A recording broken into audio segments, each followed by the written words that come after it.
శాసన మండలిలో ప్రశ్నోత్తరాల సమయం ఇవాళ హాట్గా సాగింది. శాసన మండలిలో వర్సెస్ మాజీ మంత్రి, శాసన మండలి వివక్ష నేత బొత్స సత్యనారాయణ మధ్య వాడివేడిగా చర్చ జరిగింది. వైసీపీ ప్రభుత్వంలో చేపట్టిన పలు పథకాలపై ఇద్దరు నేతలు ప్రతి సవాళ్లు విసురుకున్నారు. నాకు 3 సెంట్లు కావాలని అడిగితే వాళ్ళకు 3 సెంట్లు ఇచ్చి 2 లక్షల రూపాయలు ఇల్లుకు మంజూరు చేసి, అందులో ఎస్సీ ఎస్టీ బీసీలు అయితే అదనంగా 50,000 ఇచ్చి ఈరోజు ఇల్లు కట్టాలని మేము ఒక మంచి ఆలోచనతో వెళ్తుంటే, మరి మీకు చెప్పండి, 2019-24 కేంద్ర ప్రభుత్వం ఇచ్చిన డబ్బులు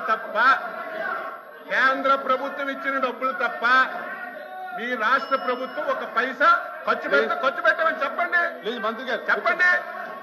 ప్లీజ్ మంత్రి గారు కూర్చోండి. ఎల్ఓపి గారు. అధ్యక్ష, మినిస్టర్ గారు, అగ్రికల్చర్ మినిస్టర్ గారు మాట్లాడినప్పుడు 14-19లో ఎవరైతే కట్టుకున్న లబ్ధిదారులు ఉన్నారో వాళ్ళకి 19-24లో వాళ్ళకి వచ్చి ఒక బిల్లు కూడా ఇవ్వలేదనే విషయాన్ని సజ్జోర్ విషయాన్ని చెప్పారు అధ్యక్ష. అది రికార్డులో అది ఉంది. అది వాస్తవం కాదు అధ్యక్ష. ఎవరైతే 14-19లో ప్రభుత్వంతో ఎవరైతే శాంక్షన్ చేసి అర్హులైన లబ్ధిదారులు ఉన్నారో వాళ్ళందరికీ ఇచ్చారు అధ్యక్ష. ఎవరైతే కాకుండా అర్హత లేని వాళ్ళు ఎవరైతే కట్టుకొని మాకు బిల్లు ఇవ్వాలని, అక్రమంగా ఇవ్వాలని చెప్పని ఎవరైతే అడిగారో వాళ్ళకి మాత్రమే ప్రభుత్వం ఆపింది అధ్యక్ష. ఇది వాస్తవం. ఆయనకి మనసాక్షిగా తెలుసు, మాకు తెలుసు అధ్యక్ష. గ్రామాల్లోనూ కానీ ఉన్న రాజకీయ లబ్ధి కోసం, రాజకీయ ఆలోచన కోసం కట్టుకోకంటే ప్రభుత్వాన్ని ఇచ్చిమంటే ప్రభుత్వం ఇది కంటిన్యూ ప్రాసెస్ అధ్యక్ష. ఎవరైనా సార్, మీరైనా మేమైనా ఆ రోజు మీరు ఉన్నారు. ఇప్పుడు ఇది హౌసింగ్ మినిస్టర్ గారు చేస్తున్నారు, ఆయన కూడా ఉన్నారు. మనందరం డిస్కస్ చేస్తాం, మనం క్యాబినెట్ లో కూడా డిస్కస్ చేస్తాం. ఏది పాప ఉన్నారని అంటే కట్టుకున్న వాళ్ళకి ఇస్తే ఎక్కడికి ఇస్తారు, ఎంతమందికి ఇస్తారు? అది వాస్తవంగా ఉన్న అక్కడ ఉన్న ప్రాక్టికల్ తప్ప ప్రభుత్వం వచ్చి దురుద్దేశంతోనో లేకపోతే రాజకీయ కక్షతోనో నేను చూశాను అధ్యక్ష. తమరు వచ్చి సమయం ఒక 5 నిమిషాలు, ఒక 2 నిమిషాలు నాకు టైం కావాలి అధ్యక్ష. ఎప్పుడు కూడా గత ప్రభుత్వంలో నా పార్టీ వాడికే నాకు సాయం చేయని చెప్పి ఎప్పుడు మా ముఖ్యమంత్రి కానీ మా ప్రభుత్వం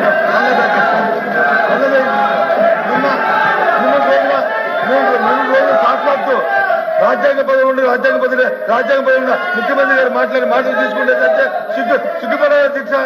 సిగ్గుపడాలి, ఈ వ్యవస్థ సిగ్గుపడాలి అధ్యక్ష. లబ్ధిదారుడికి వచ్చి పార్టీ అంట కడతారు అధ్యక్ష.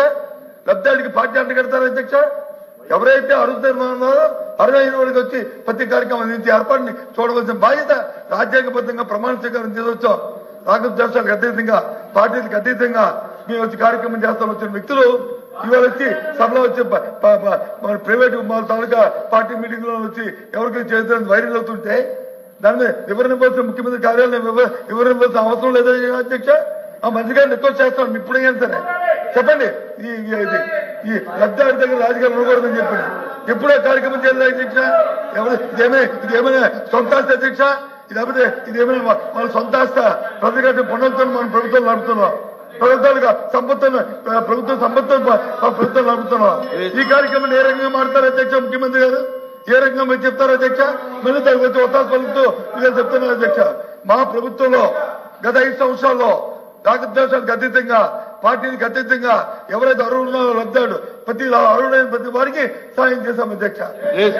అంతే తప్ప ఆలోచించుకొని ఈ ముఖ్యమంత్రి చెప్పండి, ఆ విషయాలు మాట్లాడద్దు, అది ప్రజలు వచ్చి ఏమనుకుంటారు అని చెప్పండి. అది చాలా తప్పు అధ్యక్ష. అచ్చెన్నాయుడు గారు నిన్న అధ్యక్ష 1 మినిట్ అధ్యక్ష, 1 మినిట్. అచ్చెన్నాయుడు గారు, ఇప్పుడు ఏదో నిన్న ముఖ్యమంత్రి గారు పార్టీ వాళ్ళకి చెయ్యొద్దు అన్నారని చెప్పి ఏదో రాంగ్ ఇంప్రెషన్ పెట్టారు అధ్యక్ష. మళ్ళీ అధ్యక్ష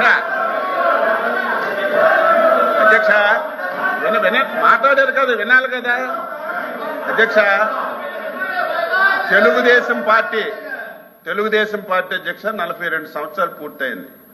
ఈ పార్టీ వినండి, మీరు చెప్పింది వినండి, తర్వాత మీరు మాట్లాడండి.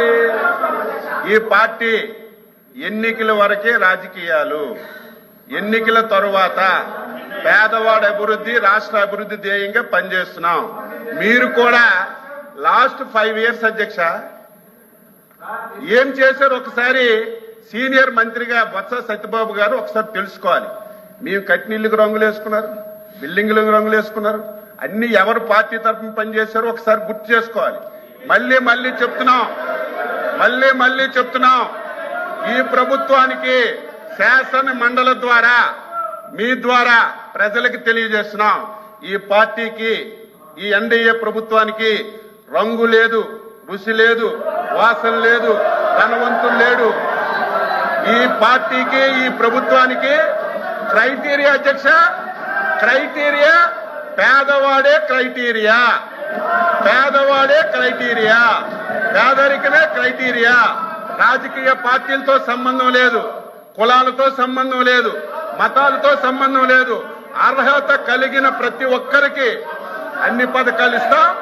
మీరు కూడా అర్హత కలిగిన వారికి ఏవైనా పథకాలు అందకపోతే ప్రభుత్వం దృష్టికి తండి చేస్తాం తప్ప ఏదో చంద్రబాబు నాయుడు గారు మాట గత 5 సంవత్సరాలు ఊచ కోత ఈ రాష్ట్రంలో జరిగింది.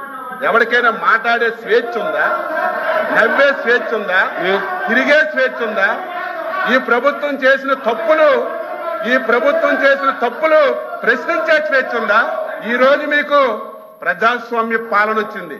మీరు అధికారం వచ్చిన 6 రోజుల నుంచి 7 రోజుల నుంచి ప్రజల్లోకి వెళ్తున్నారంటే దట్ ఈజ్ ప్రజాస్వామ్య ప్రభుత్వం ఇది.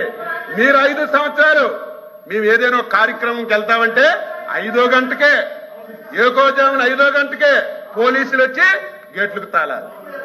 కారెక్కితే అరెస్టులు, ఎవరైనా మాట్లాడితే కేసులు, ప్రభుత్వాన్ని విమర్శిస్తే తప్పుడు కేసులు ఇట్టి జైల్లో పెట్టడం, ఇంకా మాట్లాడితే ఆస్తులు ధ్వంసం చేయడం. ఇవన్నీ 5 సంవత్సరాలు కళ్ళతో మేము అందరం ఈ రాష్ట్రంలో చూశాం.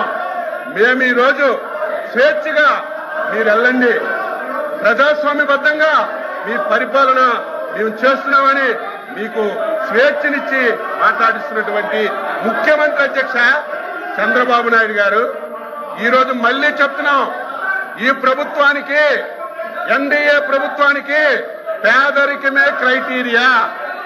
ఎవడు పేదవాడున్నా, ఏ పార్టీ ఉన్నా తప్పనిసరిగా ప్రభుత్వం నుంచి అన్ని విధాల సహాయం అందిస్తామని మళ్ళీ ఈ సభ ద్వారా రాష్ట్ర ప్రజలకు తెలియజేస్తున్నాను. మాధవ్ ఒక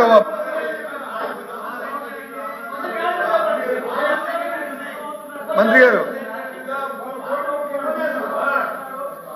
అధ్యక్ష అచ్చెన్నాయుడు గారు మంత్రి గారు సుదీర్ఘ ఉపన్యాసం ఇచ్చారు. ఓకే, ఇప్పుడు వారు చెప్పిన మాటలు